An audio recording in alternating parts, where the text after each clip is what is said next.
शाम का वक्त था। आसमान पर हल्की हल्की धूप उतर रही थी। गली के नुक्कड़ पर बनी नन्हे की चाय की दुकान पर रोज की तरह आज भी रौनक बढ़ने लगी थी। लोहे की केतली से उठती भाप, उबलती चाय की खुशबू और सुलगती हुई बीड़ी की गंध, बस यही वो माहौल था जिसमें गांव और कस्बे के लोग दिन भर की थकान उतारते थे। नन्हे की दुकान कोई बड़ी जगह नहीं थी। बांस की फट्टियों से बनी झोपड़ी, टीन की छत और सामने 4-5 लकड़ी की बेंच, मगर दुकान की रौनक ऐसी थी जैसे किसी दरबार का अड्डा हो। उस वक्त 2 लोग पहले से ही बैठे थे। मोहनलाल, जो गांव में सब्जी बेचने का काम करता था, और शंकर मिस्त्री, छोटे मोटे घर बनवाने का ठेकेदार। दोनों चाय की चुस्की लेते हुए अपनी अपनी बातों में लगे थे। तभी दूर से आते दिखे 2 और लोग। रघुनाथ यादव, जिनका बेटा इस साल ही कोटा गया था आईआईटी की तैयारी करने, और गजानन चाचा, जिनका लड़का बीटेक करने शहर गया था। दोनों आते ही बोले, अरे नन्हे, जरा गर्मा गर्म चाय बना, आज बड़ा थक गए हैं। अरे चाचा, ये चाय पीकर थकान दूर हो जाएगी, बस अभी पेश है। चारों लोग अब एक ही बेंच पर बैठ गए। चाय आई और फिर शुरू हुई वही रोज की बातें। भाई साहब, आज मंडी में सब्जी बेच बेचकर कमर टूट गई। सुबह से लेकर शाम तक तो जैसे पता ही नहीं चला। अरे भाई, सब्जी बेचना भी आसान नहीं। मैं तो कहता हूं मजदूरी ही कर लो, कम से कम बोझा तो कम रहेगा। इतना सुनकर रघुनाथ यादव ने लंबी सांस भरी और कहा, भाई, मेहनत तो हर काम में है, लेकिन मैं तो यही सोचता हूँ कि बेटे को पढ़ा लिखा दूं ताकि उसे हमारी तरह पसीना ना बहाना पड़े। इसीलिए इस साल उसे कोटा भेज दिया है। आईआईटी की तैयारी करेगा। हमारा भी सपना यही था। बेटा बीटेक कर रहा है, सुना है आगे चलकर अच्छे पैकेज मिलते हैं। अगर वो कामयाब हो गया तो गांव का नाम रोशन करेगा। इतनी देर से चुप बैठे मोहनलाल ने धीरे से कहा, सही कहते हो भाई, लेकिन सबको यह नसीब कहां। हम तो सब्जी बेचकर ही खुश है। पेट पल जाए यही बहुत है। चाय की चुस्कियों के साथ बातें आगे बढ़ती रहीं, पर तभी रघुनाथ यादव ने अचानक गजानन चाचा से पूछा, चाचा, सुना है आप बड़े किस्सागो हैं, भूत प्रेत की कहानियां सुनाते हैं। कभी आपके साथ कोई भूतिया हादसा हुआ है क्या? यह सुनते ही सबकी निगाहें गजानन चाचा की तरफ टिक गईं। नन्हे भी चाय की केतली पकड़े पकड़े वहीं खड़ा हो गया। गजानन चाचा ने धीरे धीरे चाय का प्याला नीचे रखा, फिर गहरी सांस लेकर बोले, बाबू, किस्सा तो बहुत है, लेकिन एक घटना ऐसी है जो आज तक नहीं भूली। वो तब की है जब मैं जवान था। नौकरी के सिलसिले में शहर जाता था और शाम को लौटकर गांव आता। एक दिन का किस्सा है। सुबह से ही काम में इतना उलझा कि देर शाम को ही घर लौटने का वक्त मिला। अचानक मौसम बदला और घनघोर बारिश शुरू हो गई। बारिश का जिक्र सुनते ही सब खामोश हो गए। बाहर हवा तेज चलने लगी थी और टपरी की टीन की छत भी खड़खड़ाने लगी थी, जैसे किस्सा सुनाने के लिए ही मौसम बदल रहा हो। गजानन चाचा की आवाज और गहरी हो गई। बारिश से बचने के लिए मैं तेजी से चल रहा था, लेकिन रास्ता खराब था। गांव तक पहुंचने का एक शॉर्टकट था, जंगल का रास्ता। अंधेरा हो चुका था, बिजली चमक रही थी और मैं डरते डरते उस रास्ते से निकल पड़ा। फिर जंगल से तो लोग रात में नहीं गुजरते। हाँ, और यही मेरी जिंदगी की सबसे बड़ी गलती थी, क्योंकि उसी रात उस जंगल में मुझे कोई मिला था, कोई जो इंसान नहीं था।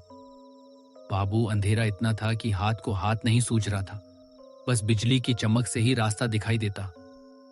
मैं चलते चलते जंगल के बीच पहुंच गया।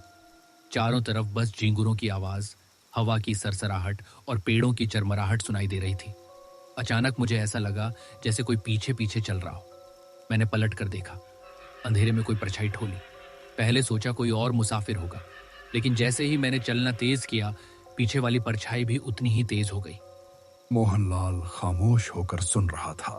बारिश और तेज हो गई। मैं रुक कर एक बेर के नीचे खड़ा हो गया। तभी एक आदमी आता दिखा। कहाँ जा रहे हो भाई इस तूफान में? गांव जा रहा हूँ, बारिश से बचने के लिए रुका हूँ। चलो मैं भी उसी तरफ जा रहा हूँ, साथ चलते हैं। उसकी आवाज कुछ अजीब थी, जैसे गले से घिसट घिसट कर निकल रही हो, लेकिन बारिश और डर की वजह से मैंने ज्यादा ध्यान नहीं दिया। चाचा, कहीं वो आदमी भूत तो नहीं था? सुनो बाबू, अब असली खेल शुरू होता है। हम दोनों साथ चलने लगे। बारिश इतनी तेज थी कि कपड़े पूरी तरह भीग गए। चलते चलते मैंने उससे पूछा, भाई तुम्हारा गांव कौन सा है? वो धीमे से बोला, मेरा घर यहीं जंगल के अंदर है। ये सुनकर मैं चौंक गया। जंगल के अंदर कौन रहता है? मैंने पूछा। भाई अंदर कहाँ? घर यहीं जंगल के अंदर है। बाबू, न जाने क्यों मेरे पैर खुद ब खुद उसके पीछे बढ़ते गए। थोड़ा आगे जाकर घने पेड़ों के बीच एक टूटी फूटी हवेली दिखी, बिल्कुल सुनसान।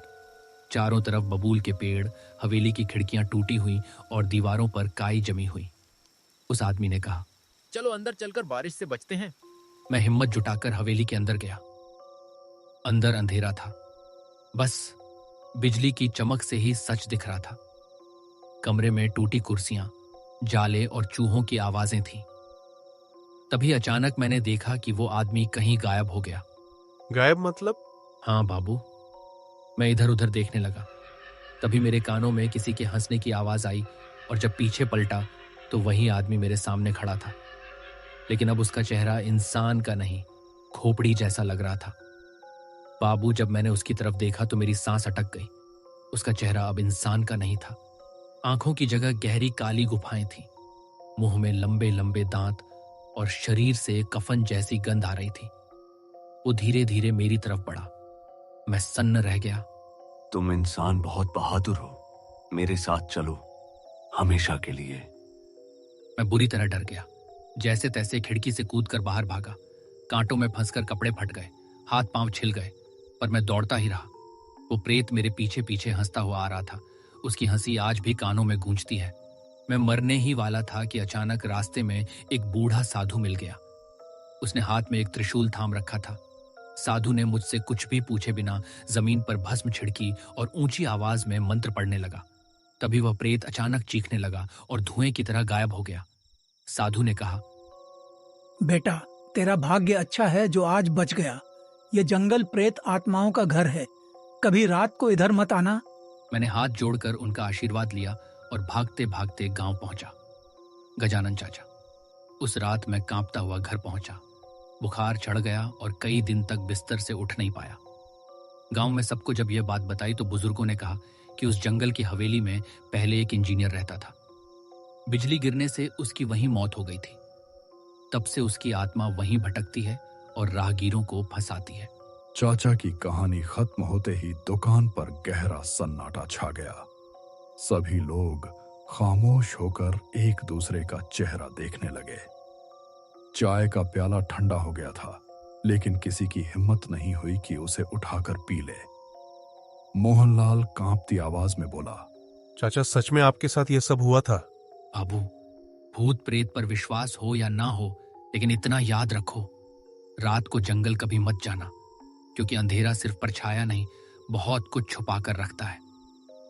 दोस्तों, अगर आपको यह कहानी और भूतिया किस्सा अच्छी लगी हो तो हमारे चैनल को सब्सक्राइब जरूर करें, वीडियो को लाइक करें और अपनी राय कमेंट बॉक्स में लिखना बिल्कुल ना भूलें। हम फिर मिलेंगे एक और डरावनी और रोमांचक कहानी में। तब तक के लिए शुभ रात्रि और सावधान रहिएगा, क्योंकि अगली बार कौन सा किस्सा सुनने को मिलेगा यह आपको अगले एपिसोड में पता चलेगा।